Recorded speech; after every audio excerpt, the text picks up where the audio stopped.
ರಾಹುಲ್ ಗಾಂಧಿ ಅವರು ಈ ದೇಶದ ಪ್ರಧಾನಮಂತ್ರಿ ಆಗಬೇಕು ಅನ್ನುವಂತ ಹೇಳಿಕೆಯನ್ನ ರಾಜ್ಯದ ಮುಖ್ಯಮಂತ್ರಿಗಳು ನೀಡಿದ್ದಾರೆ.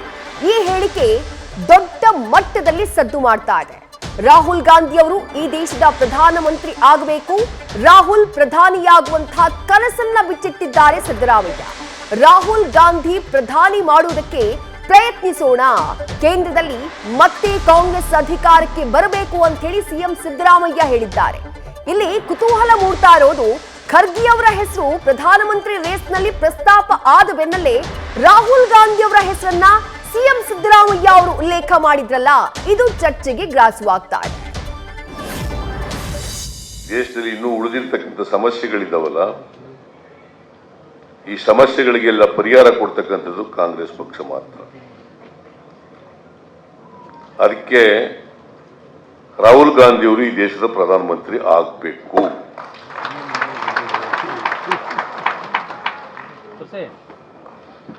ಪಾಪ ಅವರು ಈಗ ಯಾರು ಕೂಡ ಈ ದೇಶದಲ್ಲಿ ಎಂತದು ಭಾರತ್ ಜೋಡೋ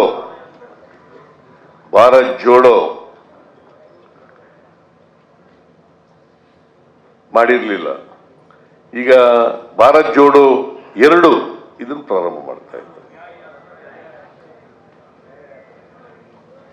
ಭಾರತ ನ್ಯಾಯ ಭಾರತ,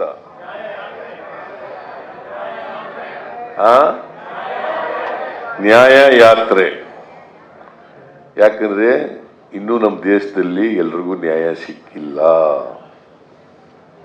ಎಲ್ರಿಗೂ ನ್ಯಾಯ ಸಿಕ್ಬೇಕು.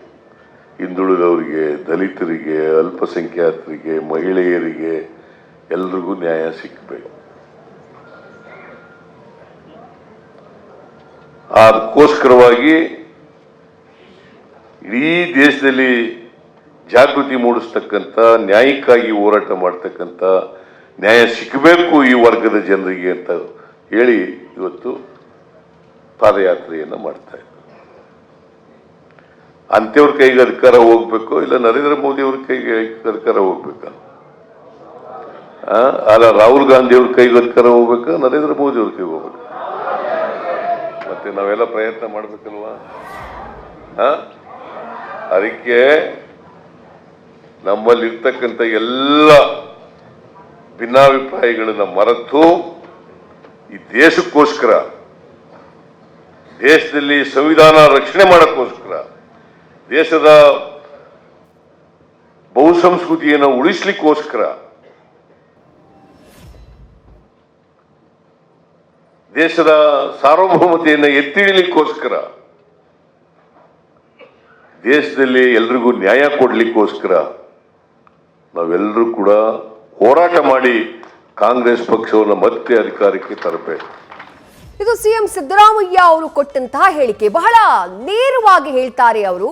ರಾಹುಲ್ ಗಾಂಧಿ ಅವರು ಈ ದೇಶದ ಪ್ರಧಾನಮಂತ್ರಿ ಆಗಬೇಕು.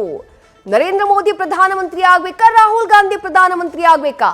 ಮಾತನ್ನ ಮುಂದುವರಿಸಿದಂತಹ ಸಂದರ್ಭದಲ್ಲಿ ಈ ಪ್ರಶ್ನೆಯನ್ನ ಕೂಡ ನೆರೆದಿದ್ದವರ ಮುಂದೆ ಇಡ್ತಾರೆ ಸಿಎಂ ಸಿದ್ದರಾಮಯ್ಯ ಅವರು.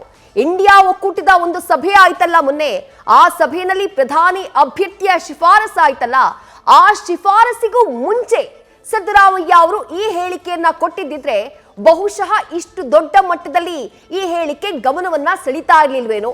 ಬಟ್ ಮೊನ್ನೆ ನಡೆದಂತಹ ದೆಹಲಿಯ ಇಂಡಿಯಾ ಒಕ್ಕೂಟದ ಆ ಮೈತ್ರಿಕೂಟದ ಸಭೆಯಲ್ಲಿ ಮಲ್ಲಿಕಾರ್ಜುನ ಖರ್ಗೆ ಅವರನ್ನ ಪ್ರಧಾನಮಂತ್ರಿ ಅಭ್ಯರ್ಥಿಯನ್ನಾಗಿ ಘೋಷಣೆ ಮಾಡಬೇಕು ಅನ್ನುವಂತ ಶಿಫಾರಸನ್ನ ಆ ಇಂಡಿಯಾ ಒಕ್ಕೂಟದಲ್ಲಿರುವಂತಹ ಕೆಲ ಪ್ರಮುಖ ಪಕ್ಷಗಳು ಮಾಡಿದ್ದಾವೆ.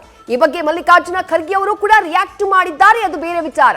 ಬಟ್ ಪ್ರಧಾನಮಂತ್ರಿ ರೇಸ್ಗೆ ಮಲ್ಲಿಕಾರ್ಜುನ ಖರ್ಗೆ ಅವರ ಹೆಸರು ಉಲ್ಲೇಖ ಆದಂತಹ ನಂತರದಲ್ಲಿ ಸಿಎಂ ಸಿದ್ದರಾಮಯ್ಯ ಅವರು ಒಂದು ಕಾರ್ಯಕ್ರಮದಲ್ಲಿ ರಾಹುಲ್ ಗಾಂಧಿ ಅವರ ಹೆಸರನ್ನ ಪ್ರಪೋಸ್ ಮಾಡ್ತಾರೆ ಪ್ರಧಾನಮಂತ್ರಿ ಸ್ಥಾನಕ್ಕೆ, ಪ್ರಧಾನಮಂತ್ರಿ ಅಭ್ಯರ್ಥಿಯಾಗಿ. ಅಂದ್ರೆ ಇದರ ಹಿಂದೆ ಹಲವಾರು ಅರ್ಥಗಳು, ಹಲವಾರು ಅನುಮಾನಗಳು, ಹಲವಾರು ಲೆಕ್ಕಾಚಾರಗಳು ಸದ್ಯ ಕಂಡು ಬರ್ತಾ ಇದೆ. ನ್ಯೂಸ್ ಫಸ್ಟ್, ನಿರ್ಭೀತಿಯಿಂದ ನಿಮ್ಮ ಪರವಾಗಿ.